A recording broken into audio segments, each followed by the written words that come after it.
te levanta.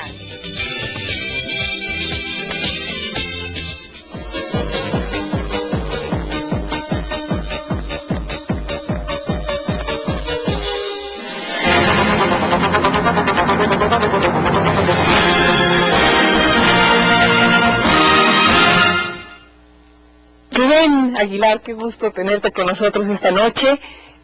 Un hombre pues que ha estudiado muchas cosas, has impartido clases, has escrito, la gente te conoce más ahora como el vocero de la Presidencia de la República, porque tienes mucho rating, te ven todas las mañanas, hacen parodias, hacen de todo, pero tienes mucho de qué platicar, Rubén. A mí me gustaría conocer también pues al intelectual, al hombre de estudio académico que hay dentro del vocero de la Presidencia de la República, que difícilmente pues hablas de otros temas que no sean precisamente el que te compete ahora en tu labor profesional. Gracias por estar con nosotros. Muchas gracias a ti, muy buenas noches. Y cómo no, pues platicamos de lo que tú quieras, Pues, con mucho gusto.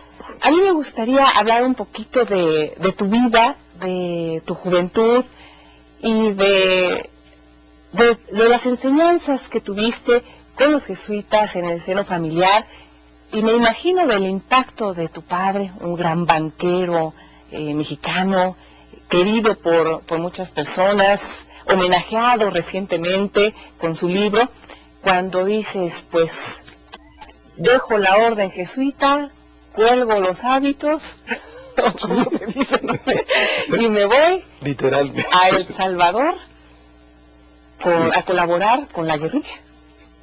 Pues sí, ya tú lo sintetizas.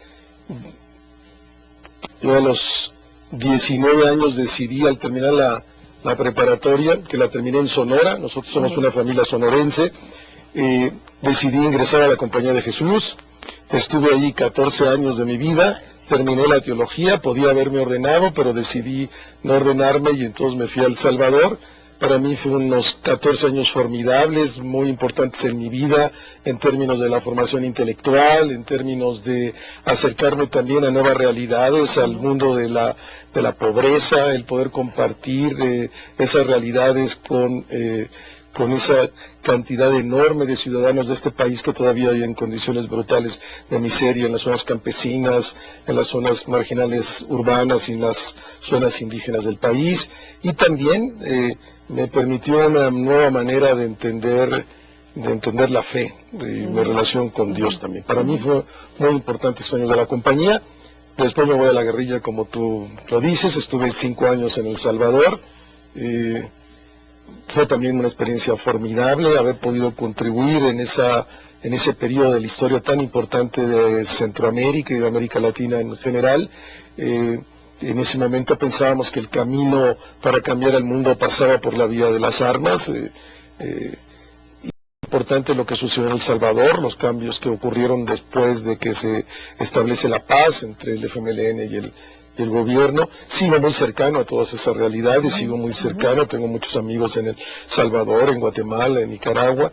Y después de regresar de la guerrilla, establecí un despacho de consultoría. Empezaste, perdón, tu primer contacto con la guerrilla fue como periodista, como corresponsal. No, el contacto se da en que un grupo de compañeros jesuitas que habíamos estudiado juntos filosofía, la parte de filosofía, ellos habían venido de la provincia de Centroamérica, aquí estudiaban filosofía, pues somos muy amigos.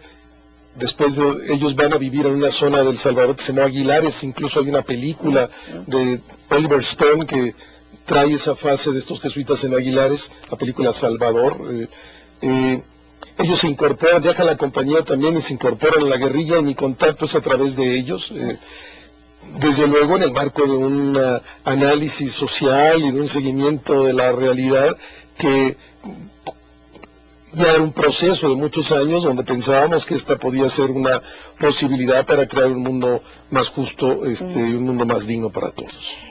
¿Cuál fue el impacto en casa de tus padres, de tus familiares, Mira, cuando decides hacer esta transición? Sí, es muy difícil eso. Mira, mi padre y mi madre, que los admiro muchísimo, hoy tienen 82 años los dos, y gracias a Dios viven. Han sido tremendamente respetuosos con sus hijos. Yo soy el mayor de esos hijos. Han sido tremendamente respetuosos toda la vida. Podían no estar de acuerdo, te lo decían, pero jamás te violentaban a que no hicieras lo que tú pensabas que deberías de hacer. Entonces, cuando yo me dejo la compañía, desde luego hablo con ellos aceptan esa realidad, y cuando yo me voy a El Salvador, tengo miedo de decirles, la verdad. Entonces digo que voy a Nicaragua, es que voy a la campaña de alfabetización, pero la primera vez que estuve en una circunstancia donde podía perder la vida, donde la posibilidad de perder la vida era una realidad, y la primera vez que estuve en una circunstancia de ese carácter, decidí que tenía que darles el derecho de vivir y de procesar el duelo si es que me tocaba morir a mí en la guerrilla. Y en una ocasión, pues yo estaba en el área, no estaba en el área militar, yo estaba en el área de propaganda y comunicación. En una de esas ocasiones primeras que puedo venir a México, pues fui a casa de mis padres a decirles: estoy en El Salvador, porque no me parecía justo el que me pudiera pasar algo y ellos no hubieran sabido dónde estaba. Me costó mucho trabajo, se lo dije, lloramos todos, y tengo la impresión siempre de que ellos nunca me creyeron que me vine a Nicaragua. Siempre es una sensibilidad muy especial de los padres. Y aquí estoy, no pasó nada. Esa vez me acuerdo que les decía: no me va a pasar nada, no es tanto peligro, yo estoy fuera de peligro. Pero sí, nunca podías comprar la vida en esas realidades, siempre estabas en posibilidad de perderla, pero siempre uno puede llegar a esas decisiones en la vida. De eso estoy absolutamente seguro, y cada vez más convencido de toda esa generación que pudimos tomar esas decisiones, y esas opciones son decisiones que se toman solo por amor. Si no está uno dispuesto a entregar la vida por los otros, y eso solo se da por amor, nunca por otra razón. ¿Y cómo superar el duelo de un compañero, de un ser querido, y caminar por las sendas de la pobreza como tú lo hiciste como jesuita y después en la guerrilla? Mira, es muy difícil.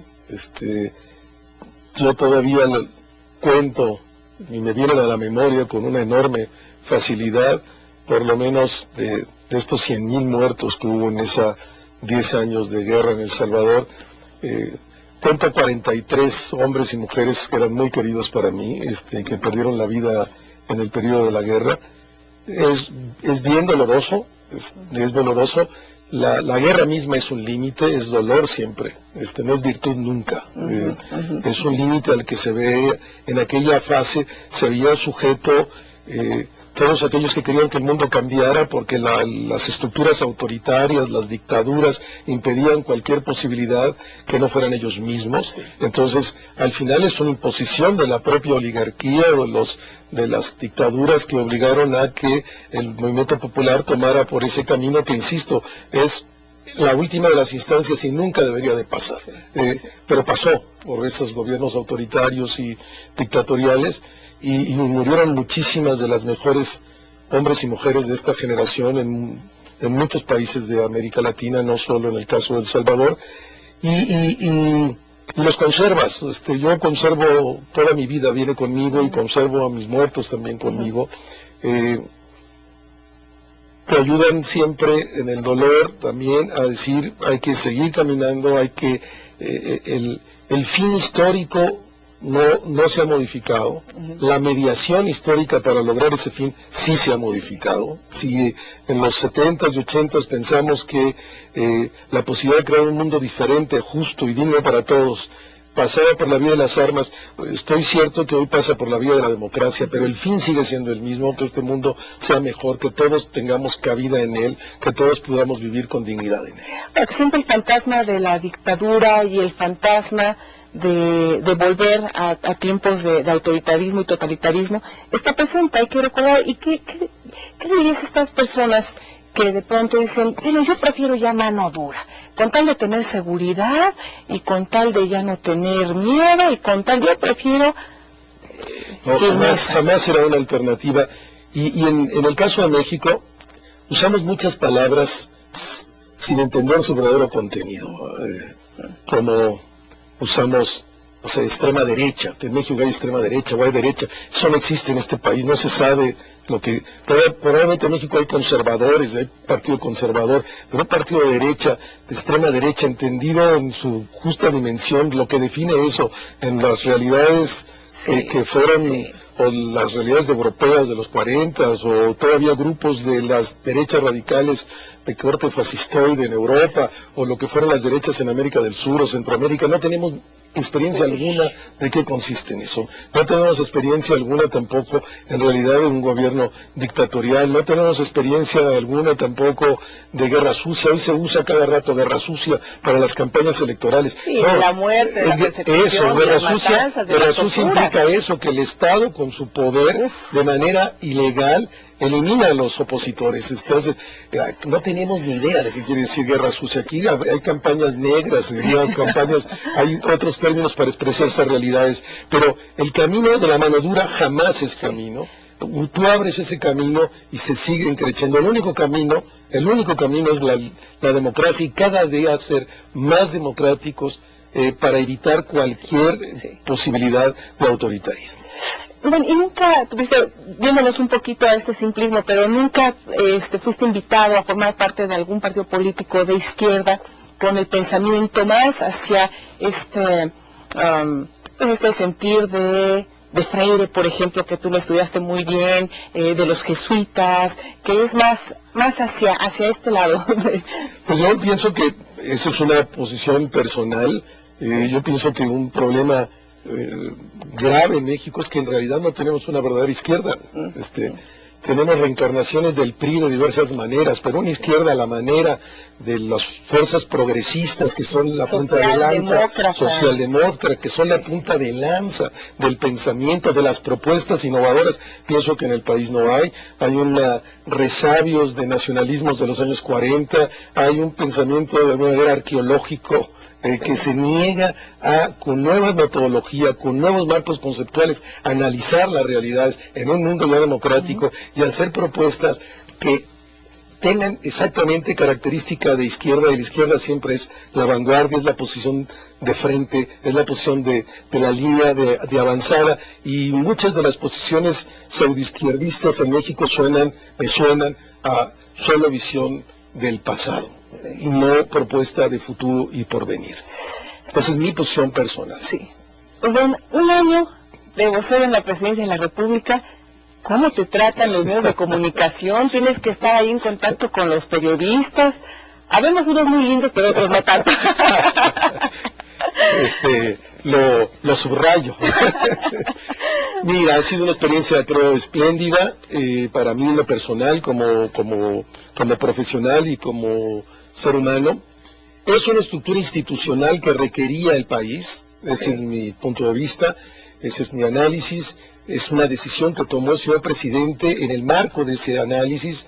Es una exigencia de la democracia. En la medida que una sociedad democrática tiene medios autónomos, libres, independientes, que le ofrece la posibilidad misma de la democracia, que abre también la voz para todas las voces y que todos expresan. La voz de la presidencia pasa a ser una voz, no la voz, y en ese sentido los medios exigen información y tienen derecho a tener la información, y en razón de eso se requiere una estructura institucional que de parte del Ejecutivo Federal, en este caso por nuestro régimen presidencial, ofrezca la información a los medios. Es una exigencia, no solo es una estrategia comunicacional de este gobierno, sino es una realidad que surge de la propia condición democrática del país. En muchísimos países, en todas las democracias avanzadas, hay un portavoz del gobierno, tanto en el régimen presidencial, ahí está el de Estados Unidos, o en el régimen parlamentario. En general, en todos los países de Europa, el portavoz del gobierno tiene rango de ministro, es un cargo institucional, porque la sociedad demanda información y el gobierno tiene que dar información. ¿Pero por qué tú no estarías mejor dando tus consultorías a UNICEF, a la UNESCO? ¿Estás contento? ¿Te ha gustado la experiencia? Toda mi fase de consultor en los últimos 20 años antes de entrar al gobierno ha sido una experiencia también muy importante en mi vida, con muchas realizaciones, pero haber contribuido al gobierno, primer gobierno realmente democrático del país, haber contribuido en la fase de la alternancia a la construcción de la gobernación democrática en mi pequeño tramo, con el grano de arena que yo pueda contribuir, me ha sido muy, muy satisfactorio, me siento muy orgulloso además de hacerlo. Creo que este gobierno ha cumplido con su misión y tarea histórica, que era la demanda ciudadana de romper con un viejo régimen autoritario de 72 años y abrir el espacio de la construcción de un nuevo sistema político caracterizado por el acotamiento al presidente, por la real existencia de los poderes y por el real federalismo, acompañado de las libertades todas, incluyendo y de manera subrayada la de expresión y la prensa, y la transparencia y la rendición de cuentas, que son elementos sustantivos que están prefigurando un nuevo sistema político. Rubén, muchas gracias por acompañarnos en esta noche, muchas felicidades por este año, y bueno, ya no tengo que cumplas muchos más, pero en la vocería. 200 y pico de días nada más. Gracias a ti, Elisa, y gracias a tu auditorio. Buenas noches. Buenas noches. Buenas noches a ustedes, los invito para que nos acompañen todos los martes y nos escriban al correo electrónico opinionconelisa@edomex.gov.mx. Que descansen.